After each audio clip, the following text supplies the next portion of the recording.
Naputol nga ang una kong video kasi nga may kahabaan talaga tong pagluluto namin nitong dambuhalang pusit. Nang natapos na ngang tahian ni JR itong tiyan ng pusit, ito na nga at inilagay na ang mixed rice natin with vegetable. Dahil nga may kalakihan itong pusit kaya matagal din siyang mapuno be.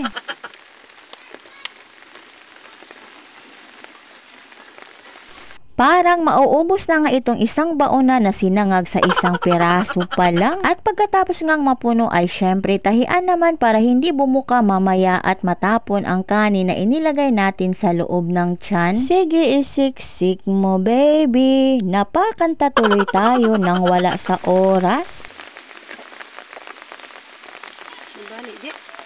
Medyo nahirapan nga sa kalisod sa pagtahi nito pero carry lang, laban lang, for sure matatapos din yan. Pagsubok lang yan, J, kaya mo yan, parang pag-ibig lang yan, charis. Pag matahian mo na ng very slight, syempre ibalik natin ang ulo ng pusit para buo pa rin siyang tingnan.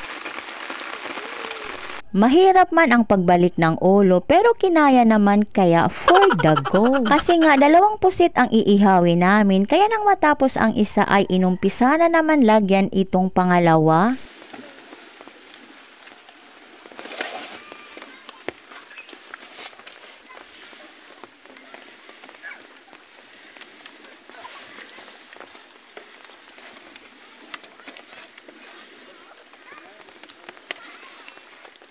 Same process lang din ang ginawa, tinahian ang tiyan at pagkatapos matahian ng lapnis ng nyog, lagyan na uli ng sinangag na kanin.